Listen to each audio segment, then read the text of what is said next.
Hey everyone, welcome back to a new video. I want to give a special thanks and shout out to SirSpooksAlot for helping me out on this video. If you enjoy his narration, be sure to check his channel out, which will be featured in the description below. And if any of you have your own personal scary story that you'd like to share with me, be sure to send it to my email at southerncannibal@gmail.com, which will also be featured in the description of this video. All that being said, let's begin.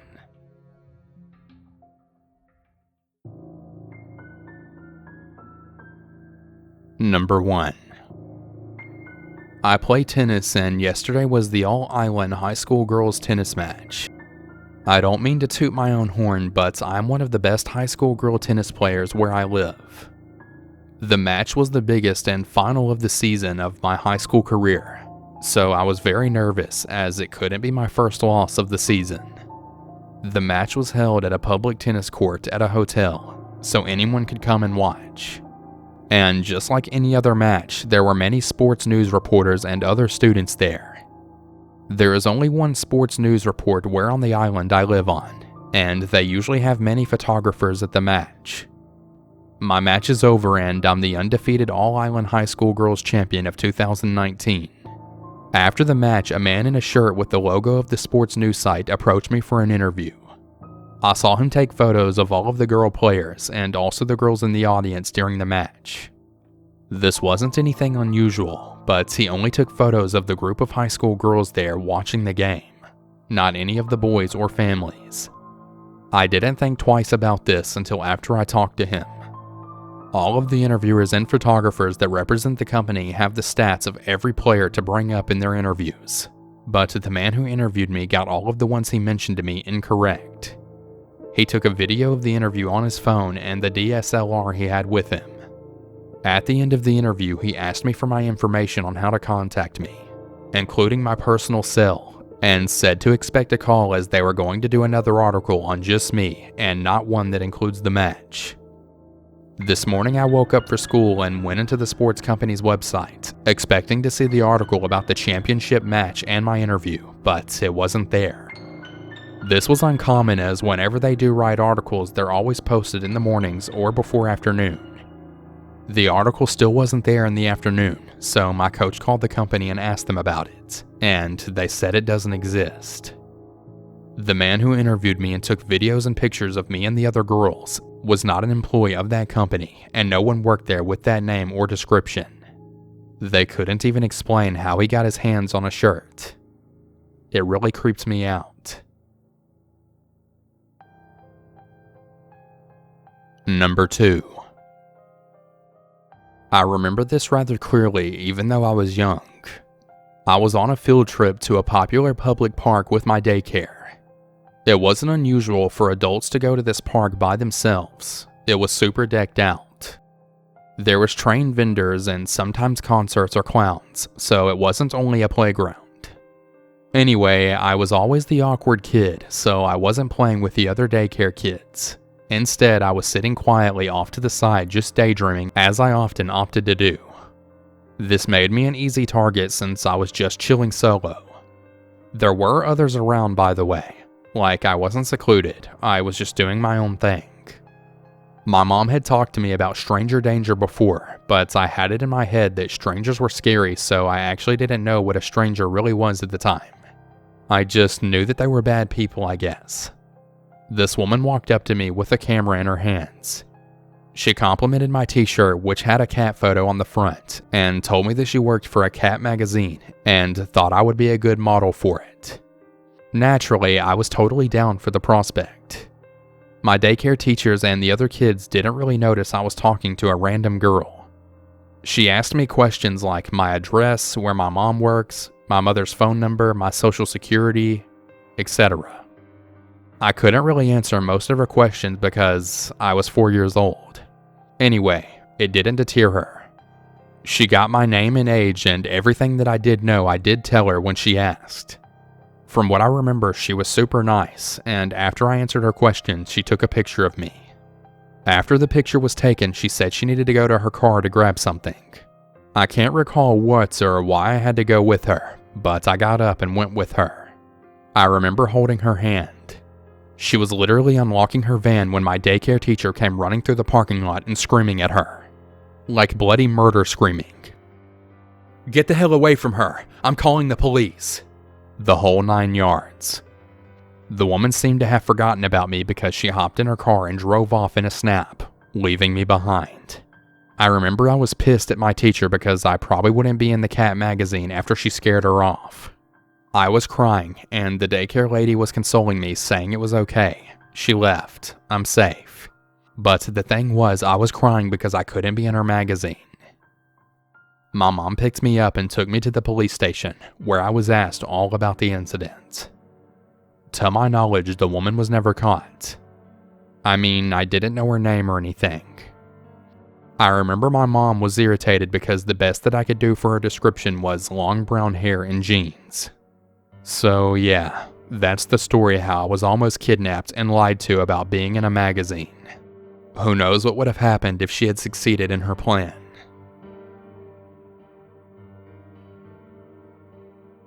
Number 3. So this happened back in 2016, but it still gives me the creeps. Let me set the scene. It's a Friday night in Edinburgh, and I'm skipping down the road looking forward to the highlight of my week. Sticking on replays of King of the Hill and ordering a fish and chips. I put a tenner on the heating, find a solid King of the Hill playlist on YouTube, and order my food. All stations are go for another spectacular Friday night. Now, it's worth mentioning that this was December in Edinburgh, so there was a lot of snow and I expected the food to take a little longer than usual. However, hours passed and it never arrived. No worries, I'll just cancel the order and make some pasta or something. I get a knock on the door at 1:30 a.m., which was a little weird as I didn't buzz anybody into the building. I look through the peephole and there's a delivery driver. I opened the door and he began to profusely apologize for the delay in the food order and explained he felt bad and wanted to check if I wanted the food anyway. I told him I understood and that it wasn't a problem and took the food. I thought that was the end of what seemed like the happy matter, but it wasn't. At around 2 a.m. I get a text message saying, "I really liked your sweatshirt." I respond saying thanks but ask who it is. He then replies, "It's me, your delivery driver." At this point, I'm pretty annoyed at the nerve of this man, but also spooked as it was clear that I lived alone, and this man had sauntered straight into my building. I can't really remember everything that was said, but it was more or less along the lines of, "So how's your night?" and various other fairly inoffensive messages to which I didn't respond to. The scary part of this story is when I woke up at 3 a.m. to a series of missed calls with a message in the middle saying, "Hey, I'm outside your building. Do you want to hang out?" I'm seriously crapping bricks at this point, so I don't manage to get back to sleep until around 7 in the morning. Thankfully, I never heard from the creepy delivery driver ever again, but wow, that was really creepy. Number 4. I really wish that this was just some ridiculous post, but it isn't. My roommate tried to kill me tonight, and I'm in the emergency room as we speak while the police are on their way to arrest him. It all kind of started when I reconnected with this kid a few months ago. We'd known each other for years but haven't hung out too much.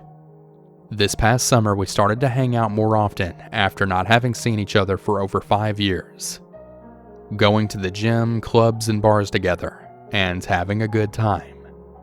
The first warning sign was when his girlfriend broke up with him after 1 month and told me he had extreme bipolar and anger issues and that he hadn't been taking his meds.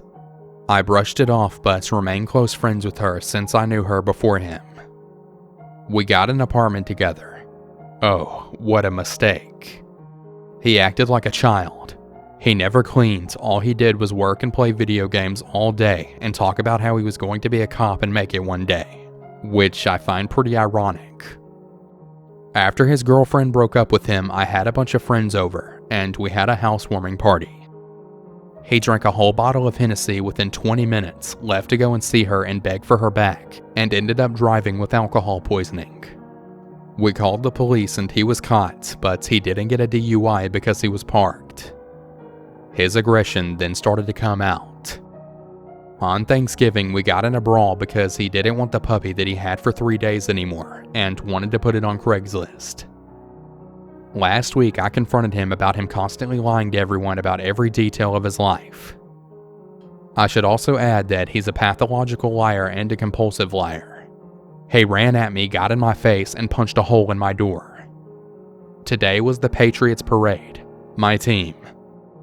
Me, 6 of my friends, and his ex all went out together and had a great time.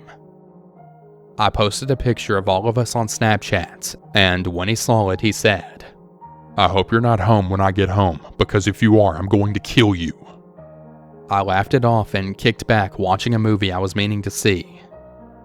I'm a laid-back kid, happy, funny, and never looking for a fight, but I will fight back if need be. Then it happened. He came in our home with keys wrapped around his knuckles and jumped on me while I was just chilling on the couch. He pounded my face, and when I went to push him, my shoulder dislocated, making me incapable of defending myself as he went to town on my face for what seemed like forever. He hit me until there was blood all over his knuckles and started to choke me out, which felt like a really long time. He said, "I'm going to snap your neck and freaking kill you." So I snapped my head back into his face and broke his nose. When I looked at him, he had crazy eyes. We started shoving back and forth, and my fight/flight kicked into the max, and I rushed him against the wall and got a couple of good hits in. He then put a video of me grabbing my stuff to leave frantically and put it on a Snapchat story, which was taken down soon after since his friends probably told him to. I went to the station and told them everything while adrenaline was rushing through my veins like continuous waves.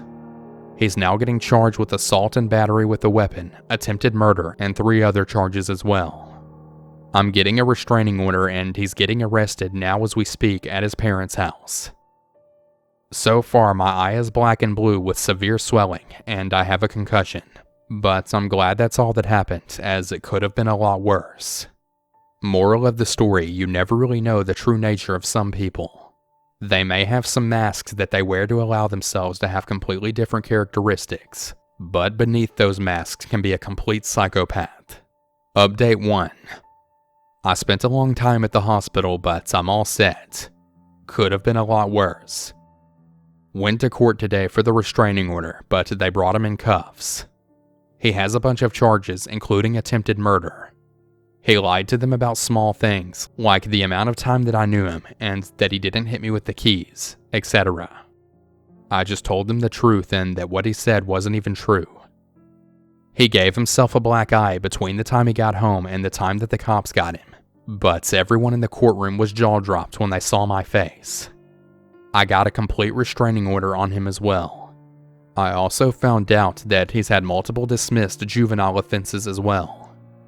Update 2. I was able to get a clean break from the lease.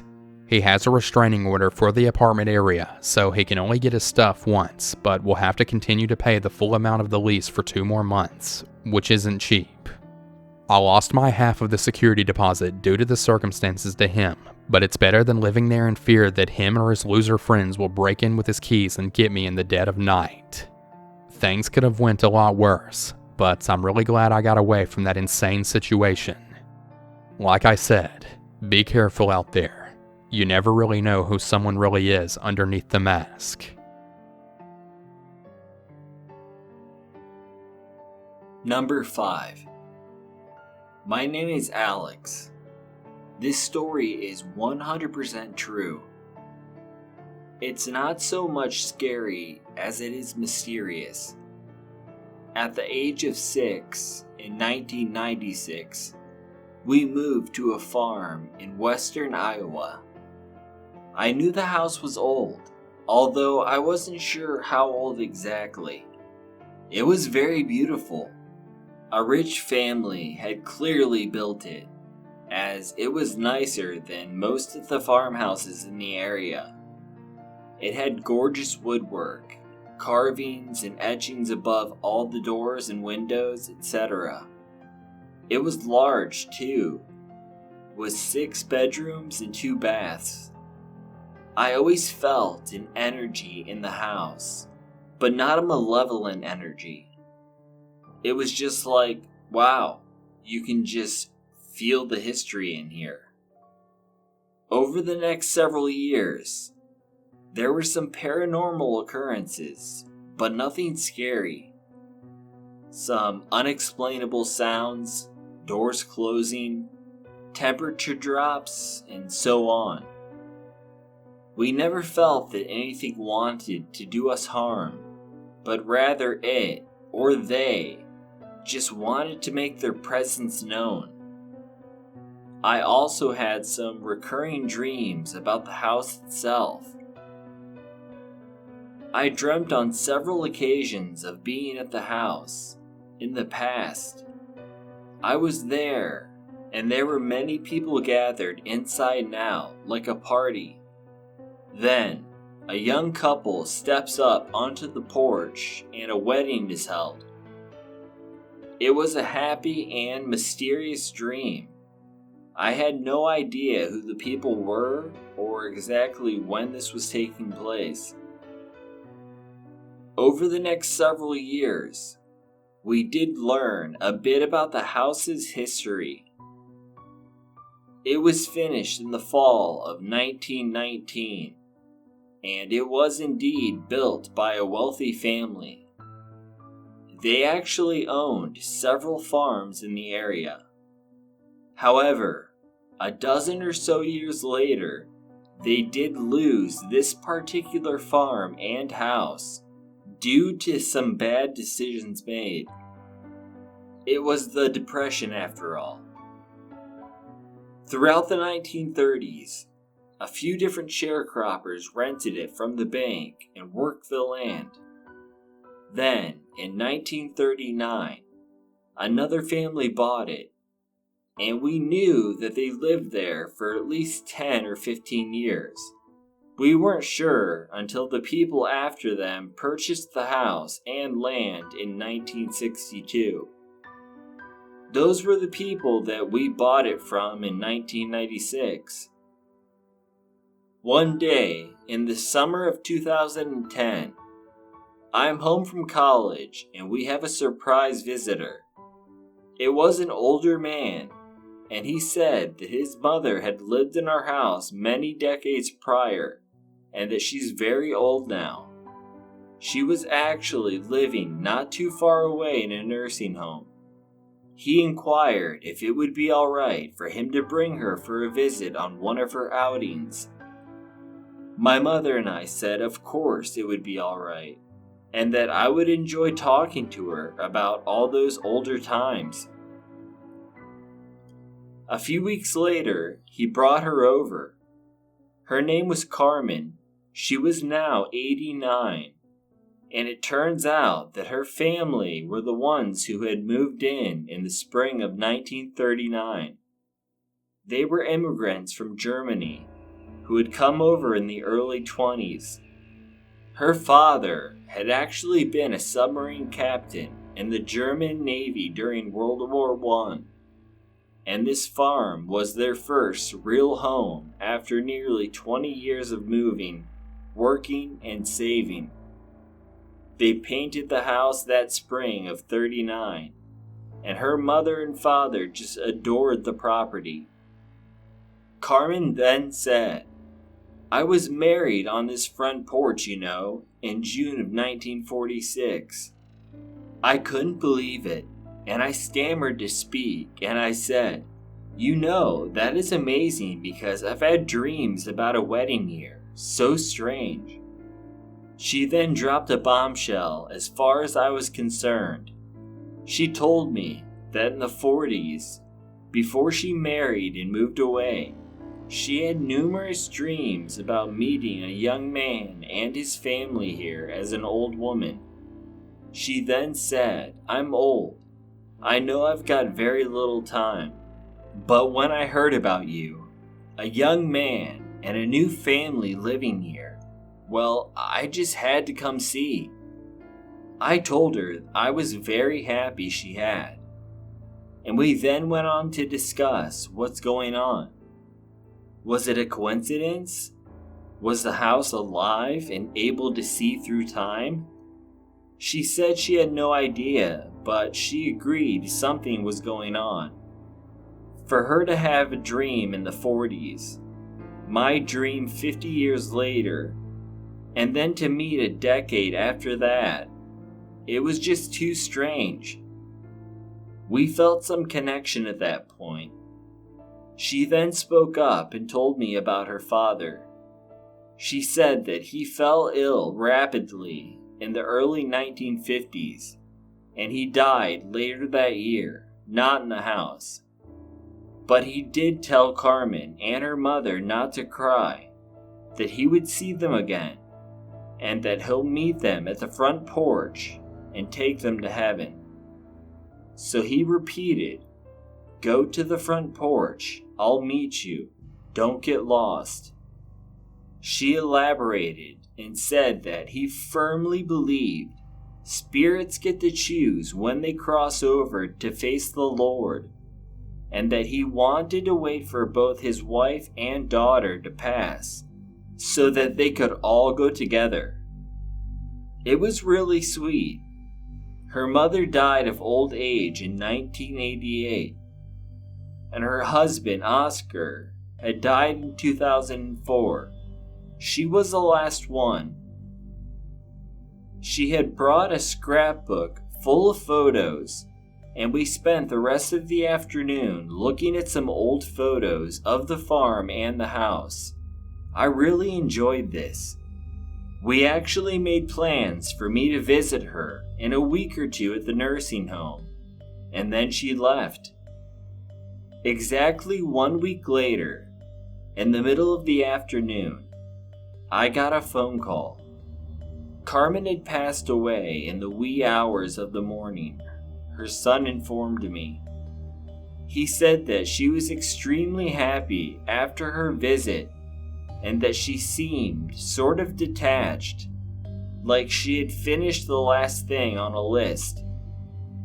He said he would call me in a day or two about the details for her funeral. Of course, I wanted to go. I hung up the phone and walked out onto the front porch. It was an extremely hot, humid day. I looked over and the porch swing was gently rocking. There was no breeze at all, and I was home alone. I waved and said, "I'm happy we met, and maybe I'll see you on the other side."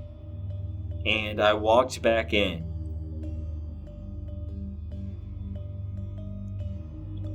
Number 6. When I was 15 years old, my dad got promoted in the company he works for. He and my mom were very excited. He worked really hard to get the position and finally achieved his goal. The promotion also came with a steep pay raise, and after I found out about the promotion, I was excited too, at first. Once I'd learned we had to move halfway across the country, any sense of excitement or happiness quickly disappeared. I was at an age where I finally made some good friends in the early years of high school, and I dreaded being the new kid at another high school. I begged my parents to let me stay with another relative or a friend, but they said no. I then begged to be homeschooled, and that didn't work either. So a few weeks later, we were all packed up and on our way to the new house. The house itself was pretty impressive, and my bedroom was also much larger. The area we moved to was pretty secluded as well. It was the type of road where your neighbors were at least a quarter to a half mile away from you. We had a large front yard and an even larger backyard. Beyond our backyard were a good amount of woods. I spent a lot of my time exploring around in the woods. It was beautiful, quiet, and just overall peaceful. I definitely warmed up to the home and surrounding property, but still hated the idea of going to a new school. The following Monday after we moved, I started at the school.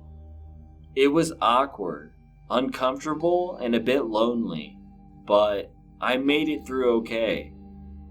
The week went by, and I slowly began making friends. When Friday arrived, my parents had plans to go out and celebrate my dad's promotion. I was staying at home alone and had planned on enjoying the night to myself. My parents left around 8 p.m., and I settled in on the couch to watch some TV. After about 20 minutes of this, I heard a rather faint knocking on my front door. This startled me a bit as I wasn't expecting anyone, so I walked over to look out the peephole to see who it was. I couldn't see anyone, so I opened the door. I looked around, but there was no one there.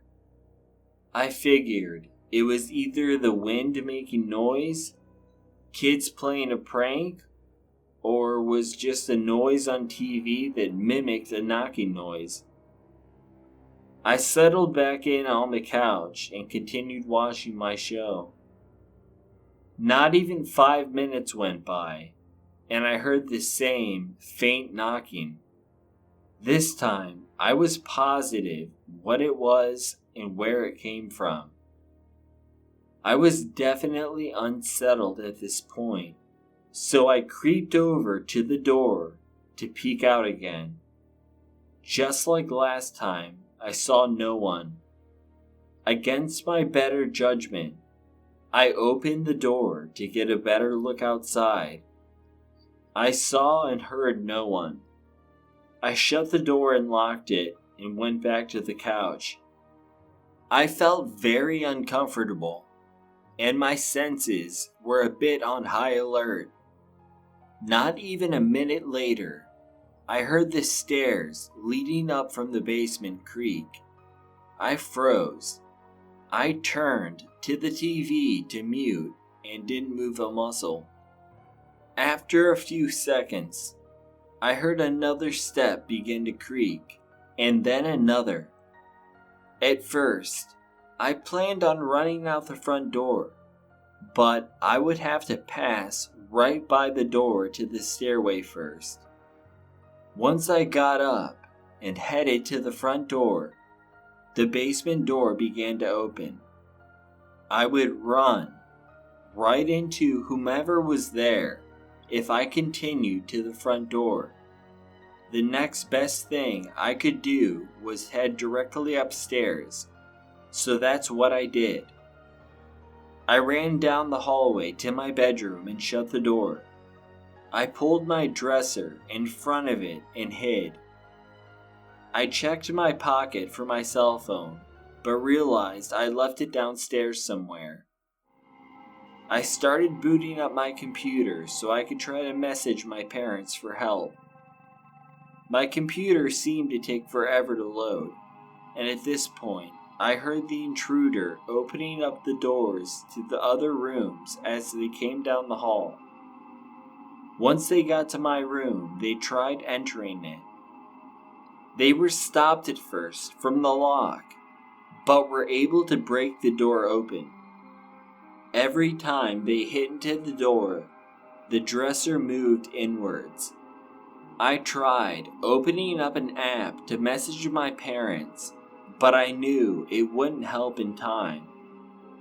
I went over to the window and opened it up. Looking down, I could see it was a far drop. My bedroom was on the second story, but it was a further drop down than most, just with how it was set up. I figured if I jumped, there was a good chance I would get too hurt to be able to get away. The only thing I would be able to do would be to climb out of my window onto the awning that wrapped around the house. but I didn't want to be stuck there with someone after me. I had a quick idea and decided to take one of my shoes and throw it to the ground below my window. I then climbed out, hopped down to the awning, and snuck my way around to the part of the back of the house. I did this, hoping the man would look out the window to see where I went, and once he saw the shoe on the ground, he would think I jumped to the ground and ran away. My heart was racing, but I sat as still as possible and prayed my plan worked. It seemed like hours went by, but it must have been only minutes. But eventually, I heard a door shut from my house and heard footsteps retreating away. I waited a few more minutes and climbed back into my window, ran downstairs and grabbed my phone. I called 911 and then my parents. The police looked into everything, but I didn't even see the intruder, nor could I tell them if it was even a man or a woman. Needless to say, the guy was never caught.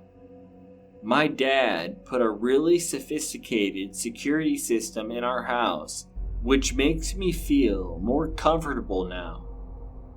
I'm still not positive why the person first knocked on the door, but my dad suspects it was to distract me so the person could sneak in through the basement window unheard to sneak up on me. Thank God for those creaky steps. Although it unsettles me to know that the person is still out there, I'm just happy to have escaped the situation with my life.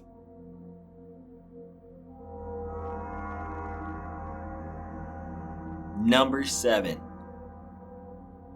I know I'm probably going to get skeptics for this, but it's 100% true. First, let me set up some background to make the flow of the story smoother. This happened almost 19 years ago. I was nearly 13 years old, and I was being raised by my grandparents. We lived in a little tourist town in Florida.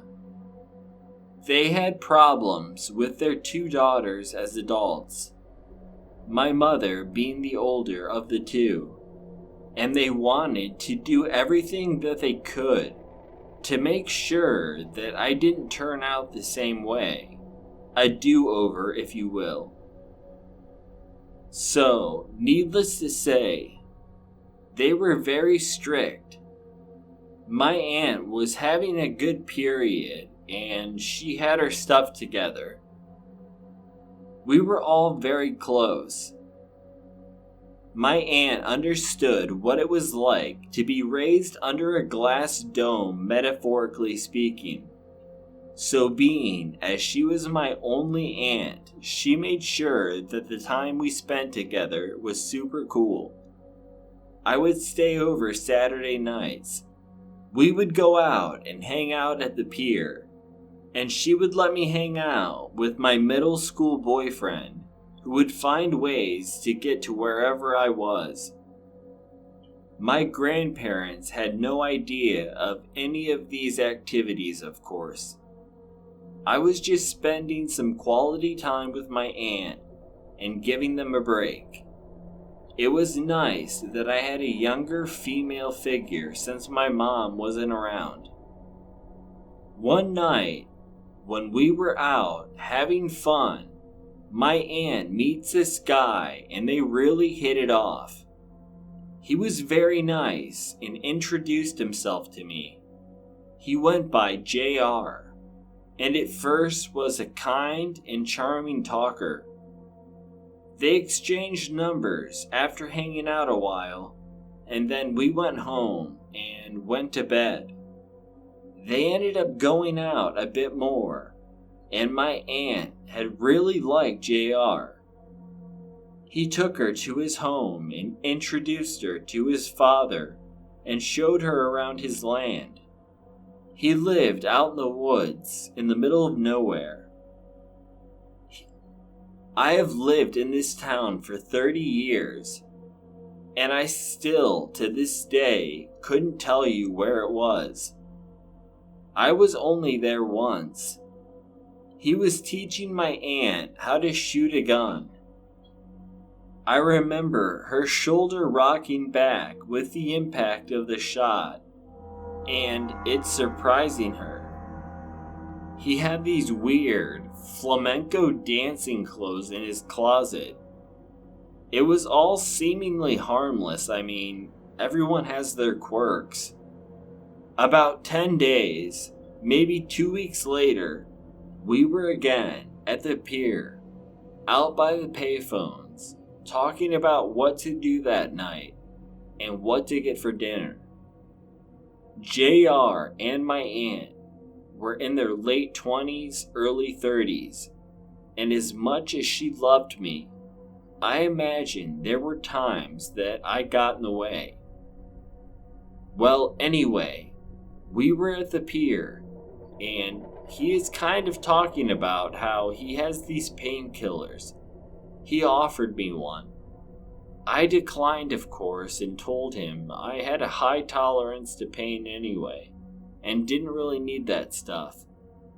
He then, with a huge smile, asked me if he can see for himself, assuring me he won't really hurt me. He's just trying to have fun. The bastard twists my arm behind my back until I hear a pop.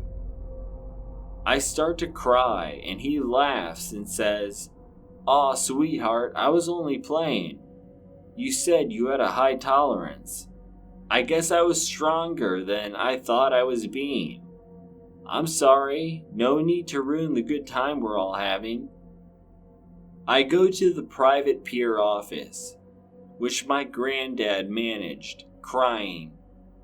My aunt comes in too, and lets me know that she thinks it's messed up too, and that she talked to him about it. She goes back outside, and he asks her what she is up to that night. She tells him that she isn't sure if she's staying over because of what just happened. I was whining about going home. I was pissed that she hadn't decked him right there for hurting me. Well, he tells her that she should meet him under, let's call it, the Sunset Bridge at 2 a.m. on the other side of town.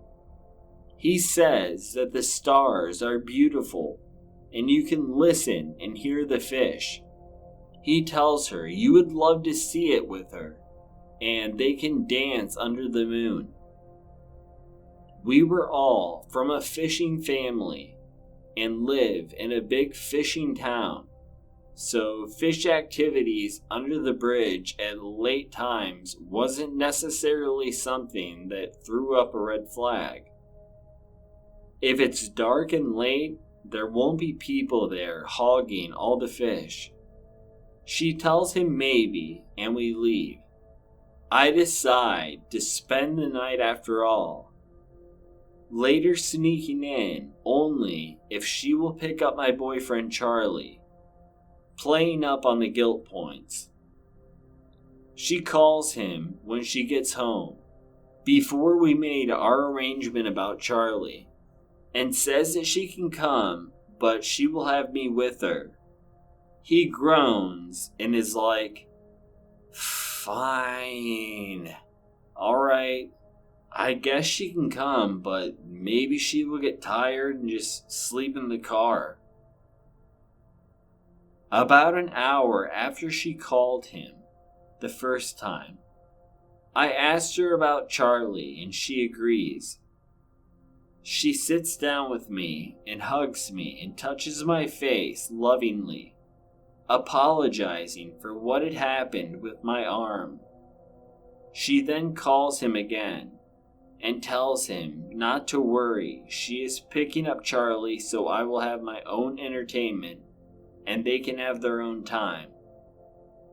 He goes into a rage and starts sputtering and cussing about how it's too complicated now, and he just wanted an intimate meeting with her, not a damn family reunion. He went on about how he didn't want to have to babysit a 13-year-old kid and a 14-year-old boyfriend. He hangs up after calling her a crazy bee. She bewilderingly hangs up the phone and tells me what happened. We go about our night with pizza rolls and PlayStation, and things are fine. He calls her a few more times and drives by the house for a couple of weeks, but my aunt was having none of it. After a while, he left our lives just as swiftly as he had came.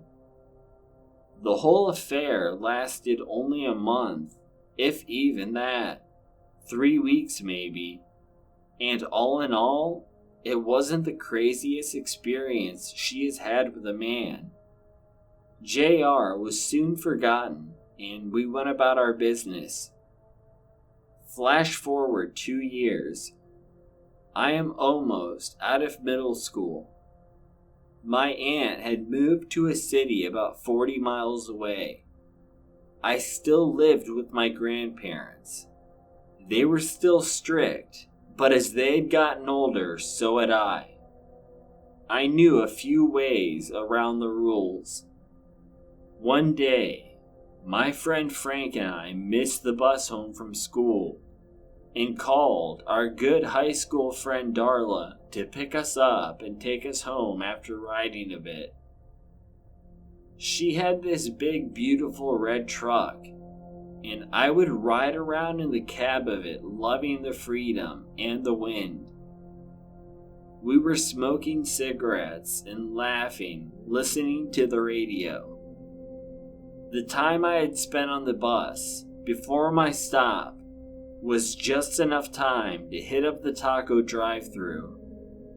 We cruised down the road a bit before heading back to Frank and I's house.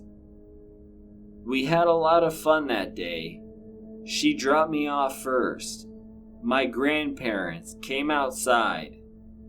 They were heavily confused at the sight of an unknown vehicle, and even more so when they saw that I had gotten out of it. After letting her be the one to explain, because she was older, cooler, and more responsible, my parents thanked her for being kind enough to take us home. They said how lucky I was that she had just happened to be there to help me get home.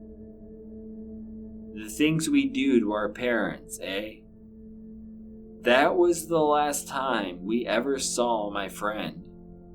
She didn't show up for work for 5 days. I can't speak for everyone, but I assumed she had just ran away. Darla's parents were going through a nasty divorce. The dad had a hot new girlfriend, and the mother was very bitter about it. Rightfully so, I guess. It was embarrassing for all of the kids. Her truck wasn't left behind. I figured she got tired of her parents acting like infants and took off. I missed her, but she was in a whole other league of freedom and coolness. 16 is a whole different life than 14, especially when you are in different schools. I wished her well, maybe even a little envious that she got out of this town and I was still here. I hadn't heard anything for 2 weeks about her, when at about 9 at night, my grandparents got a phone call to turn on the news. Darla's body was found out in the woods. She had been strangled to death and just left out there. I don't know for how long. I was devastated. I was so joyful that I had that last experience with her. but so saddened and horrified. She was so young, barely older than myself. She was about to be 17 in just a short time. It was a very sad time for our town. The good and bad news is that they caught the guy that had done it. He confessed after some very incriminating evidence, and during his questioning, also confessed to killing his girlfriend, who had been missing for about 8 years, and also his father, staging his death to look like a suicide by hanging. When they showed us his mugshot on the screen, and he said his name, I swear I almost passed out. There, clear as day, on the screen, staring back at me, was a picture of JR. I had no idea they even knew each other. I can't even imagine what would have happened if we had gone under the bridge that night. Investigation Discovery did a piece on it a couple years back. I was shocked to see it on TV. The memories came rushing back, and I decided to write them all down. I literally have a newfound appreciation of life now that I'm old enough to understand just how close I could have come to being killed. I have a beautiful life with my husband and 3 boys that most likely wouldn't have happened if things had gone differently that night.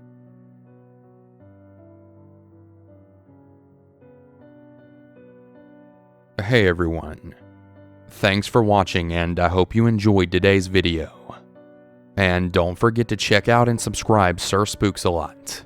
Big special thanks and shout out once again for him helping me out on this video. His channel will be linked in the description if you want to check him out. And before we bring this video to a close, I want to give a special thanks and shout out to all of my $5 or more patrons, as well as my $3 or more patrons featured on screen. Shout out to Babe Lincoln, Beth A, Kate E, Celeste S, Ellie S, Heather B, Howard R, Jacqueline W, Jazzy G, Jess, Jonathan C, Jonas B, Carrie F, Lori J, Lindsay S, Matthew B, Random Randy, Steph L, Tammy S, and Terry H. Thank all of you so much for supporting me on Patreon. I really appreciate it more than you know.